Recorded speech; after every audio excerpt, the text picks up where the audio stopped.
On est d'Af Kafret Amoudalef. Dans la fin de la Mishnah, on avait dit Chachamim Momrim, Mefarer Vezoré. Donc on n'est pas obligé de brûler le Chametz, on peut même l'émietter et le jeter au vent, ou bien le jeter à la mer. Et bien, il y a la Gemara a un safek. Eric Amarma, c'est quoi le pshat dans la Mishnah? C'est Mefarer Vezoré la Rouar ou Mefarer ou Metilayam, c'est il faut émietter et jeter au vent, ou bien émietter et jeter à la mer. Donc le cercle de la chaîne de Mefarer, il vient aussi sur la mer, qu'il faut émietter avant de mettre à la mer.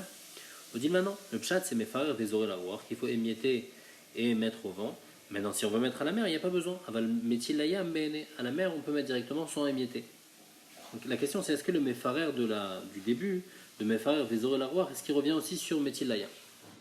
Outnan Nami, l'Agma pose la même question sur une autre Mishnah à propos de Avodazara.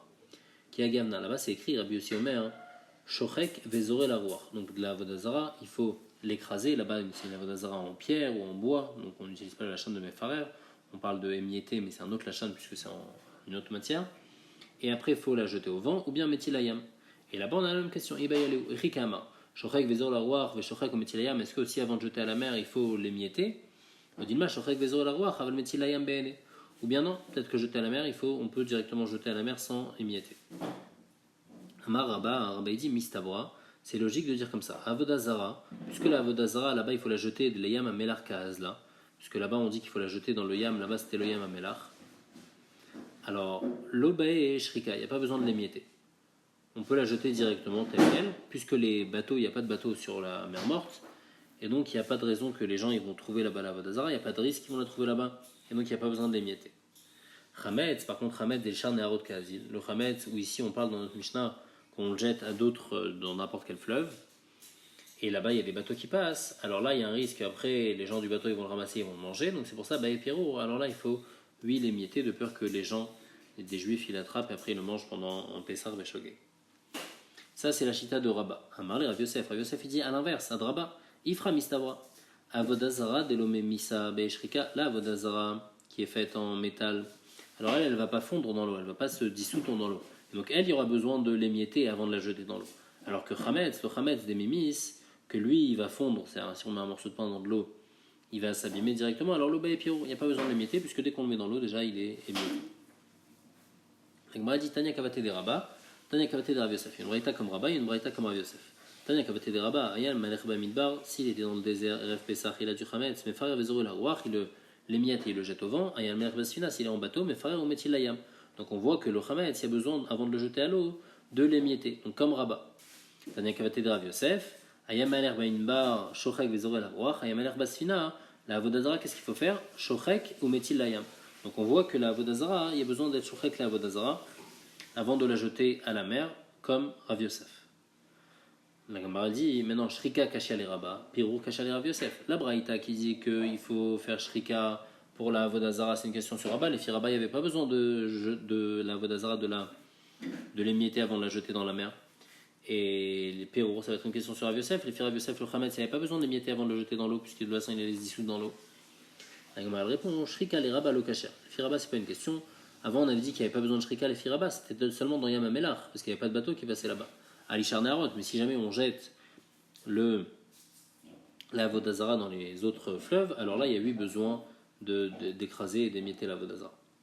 Et maintenant pour Rav Yosef, Piro la Rav Yosef lo Kashia, Abechite, quand c'est du blé, alors le blé qui est devenu Chametz, même si je le jette dans l'eau, il ne va pas se dissoudre dans l'eau.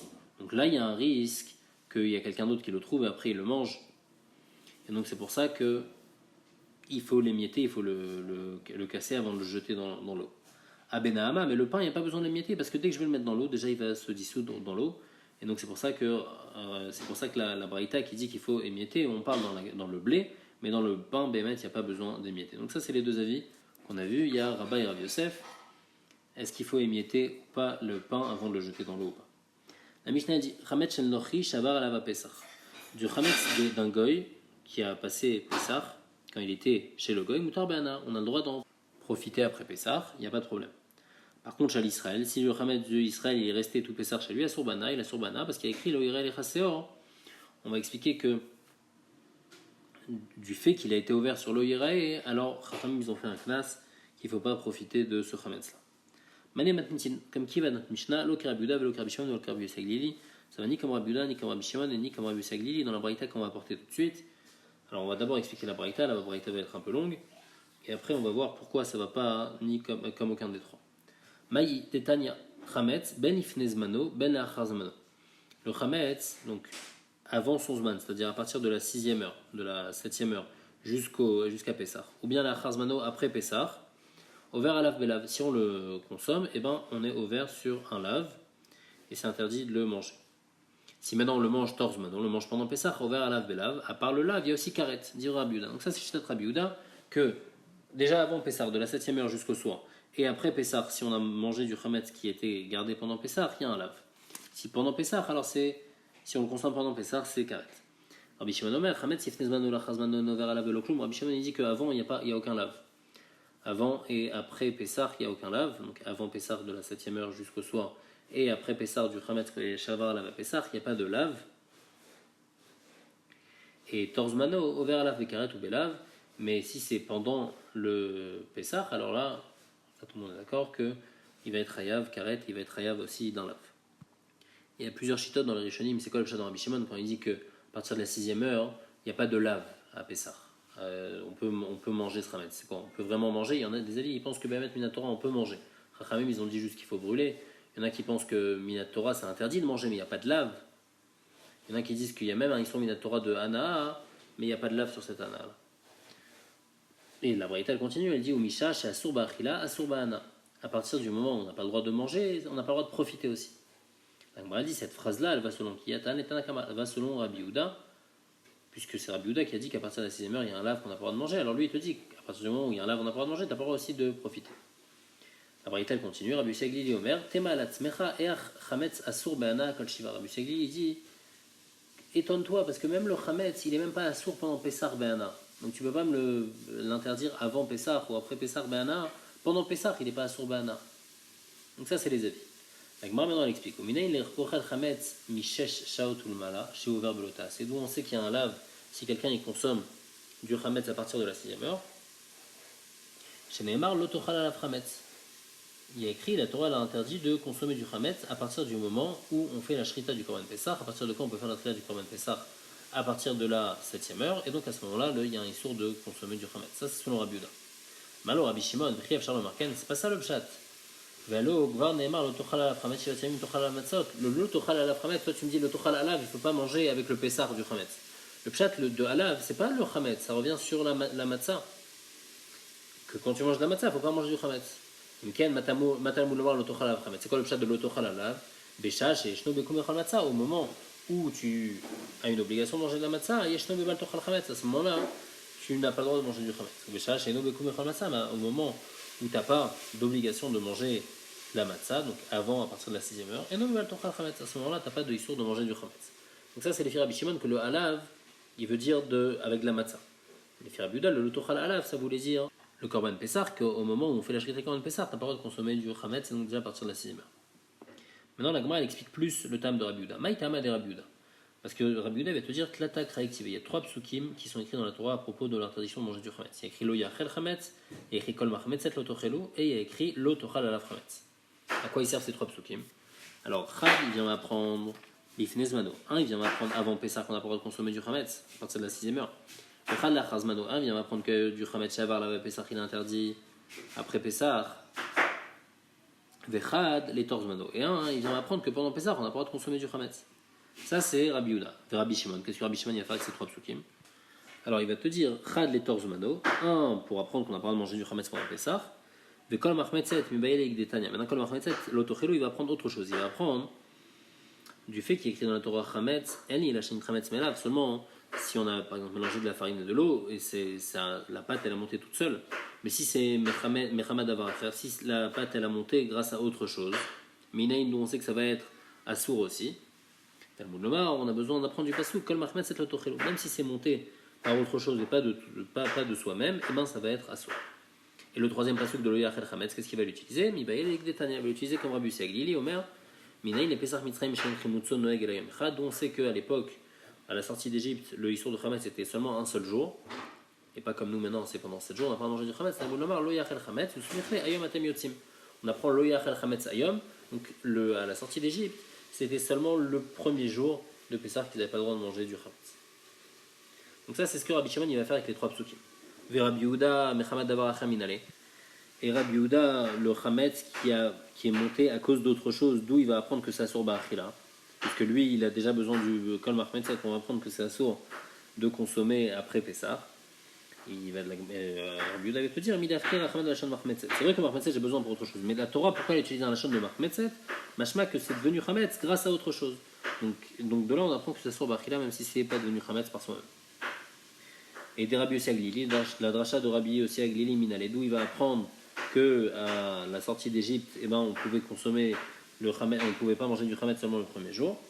Ou bien du fait que le histoire de chametz il est à côté du mot ayom, et donc il va te dire, on fait une smichut entre les deux, ou bien si tu veux, tu peux dire smuchin lo darish. Rabbi Yehuda il n'est pas d'oresh la smichut, et bien il est collègue sur Rabbi Yossi Aglili, il pense que le chametz à cette époque-là il était interdit pendant tous les jours, et il n'est pas d'oresh, c'est le dracha qu'on a fait que lo yachel chametz ayom, que seulement un jour ils n'avaient pas le droit de manger du chametz. Amar bon, maintenant la Gemara revient sur la braïta qu'on a dit. Donc d'où on apprend que c'est interdit à partir de la 6e heure de manger, parce qu'il y a écrit l'otochal ala framet. Ça c'était sur un Rabbi Yehuda, Rabbi Shimon était cholek, il disait v'chiev shalom marken, v'alokvar ne'emar l'otochal ala framet, shevatzamim tochal ala matzot. Donc les filles, lui le pshat de Alav, c'était l'otochal ala framet. Quand il y a de la matzah, t'as pas le droit de manger du chametz, mais pas avant. Rabbi Yehuda, Shapir Kamar les Rabbi Shimon. Rabbi Yehuda, Rabbi Shimon lui a apporté une bonne preuve du fait qu'il y a écrit l'otochal ala frametz. Et après il y a écrit shevatzamim tochal ala matzot. Donc on voit que Alav ça veut dire les matzot. Donc on n'a pas le droit de manger du chametz seulement à partir du moment où on mange des matzot. Pourquoi Rabbi Yehuda dit que Alav ça veut dire le Korban Pessah, qu'à partir de la 6e heure, des gens n'ont pas le droit de manger du chametz? Et Rabbi Yehuda Malecha, Rabbi Yehuda va te répondre Aou les kovo chova afilu bizmanazé ou data. Ce pasouk, il vient m'apprendre pour m'apprendre que même bizmanazé, où il n'y a pas de Korban Pessah, malgré tout, on est chayav et on doit manger de la matzah.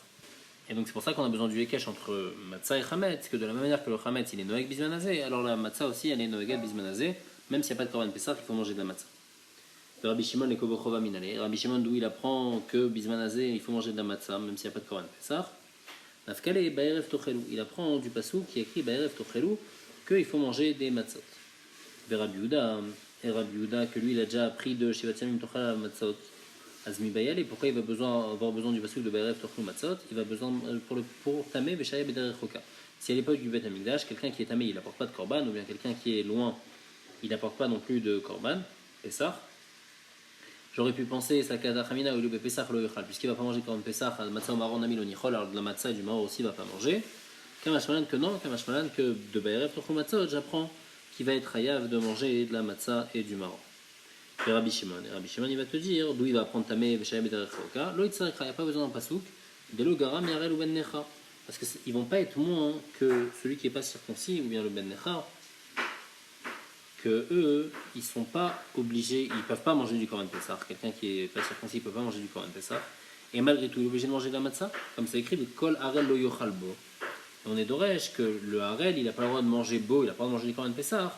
Bo et no ochel, bah le ochel ou matzah maror, mais il est lui obligé de manger du matzah maror.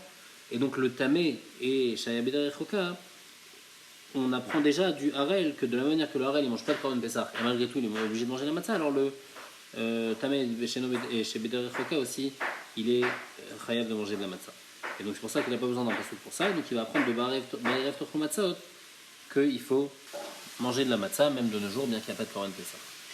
Vers Rabbi Yehuda. Et Rabbi Yehuda, pourquoi il a besoin d'un passouk pour Tamé et Bederech Roka? Lui il va te dire non, Ktiv Be'ay ou Ktiv Be'ay. Il y a écrit, la Torah elle a écrit à propos du Harel et du Ben Necha, et elle a aussi écrit à propos du Tamé et Bederech Roka. Bien qu'on aurait pu apprendre l'un de l'autre. Malgré tout, on a écrit pour l'un, on a écrit Baerev Tochelu Matzot pour les tamés, et on a écrit aussi Kol harel lo yochal bo pour le harel.